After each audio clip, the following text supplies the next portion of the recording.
আল্লাহু আকবার। আজকে কিছু নাস্তিক বের হয়েছে যারা আমার সন্তানদেরকে ভালো বানাইতে চায়। আদম সন্তান শ্রেষ্ঠ সন্তান, যার শ্রেষ্ঠত্বের কথা বলতে গিয়ে আল্লাহ তাআলা কোরআনুল কারীমের ভিতরে চারটা কসম খেয়েছে। রব বলেন আত-তিন ওয়াস-সাইতুন ওয়া তুর সিনিন ওয়া হাদাল বালাদিল আমিন। এরপর রব বলতেছেন লাকাদ খালাকনাল ইনসানা ফি আহসানি তাকওয়িম। রব বলেন আমি মানুষকে সবচেয়ে সুন্দর করে বানাইছি। কিন্তু ওই কাজী জাফরুল্লাহ শরাফত নাস্তিকের বাচ্চা মুসলমান সন্তানকে, আদম সন্তানকে ভালো বাচ্চা বানাইতে চায়। এরা মুসলমান ঘরে বসে থাকার সুযোগ নেই। অনতি বিলম্বে এই শিক্ষা সিলেবাসকে পরিবর্তন করতে হবে, নতুবা দেশের মুসলমান এই শিক্ষা সিলেবাসকে ছুঁড়ে তার দিকে ফেলাবে। ঠিক কি না? এই রাশিদ ইনশাআল্লাহ বাংলাদেশের নাস্তিকদের ফাঁসি মরা চাই। ঠিক কি না? তৈরি আছে ইনশাআল্লাহ। বাংলাদেশের নাস্তিকদের ফাঁসি মরা চাই, বাংলাদেশের কাদিয়ানীদের ফাঁসি মরা চাই। এই দেশেতে কোথাও তারা পাবে না কো খাতায়, অন্ধকারে পালিয়ে যাওয়ার সুযোগ পাবে না, অন্ধকারে পালিয়ে যাওয়ার সুযোগ পাবে না।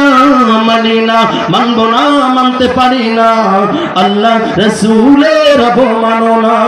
সাক্ষীর আর মুসলমান জেগে উঠেছে। ঠিক কি না? সাক্ষীর আর মুসলমান জেগে উঠেছে।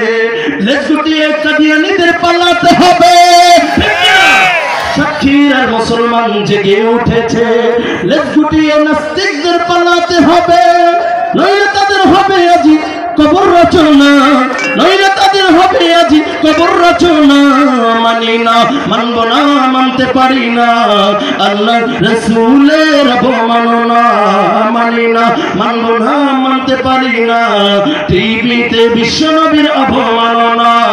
মানি না, মানব না, মানতে পারি না, পত্রিকাতে বিশ্বনবীর অবমাননা।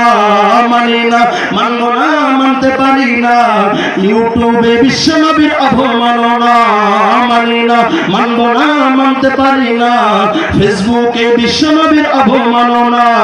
মানি না, মানব না, মানতে পারি না, আল্লাহ রাসূলের অবমাননা। মানা যাবে? আল্লাহ কবুল করুন। আমিন। যুবক ভাইরা আমার, অল্প সময়ের ভিতরে 5 মিনিটের ভিতরে আজকের প্রধান আলোচনা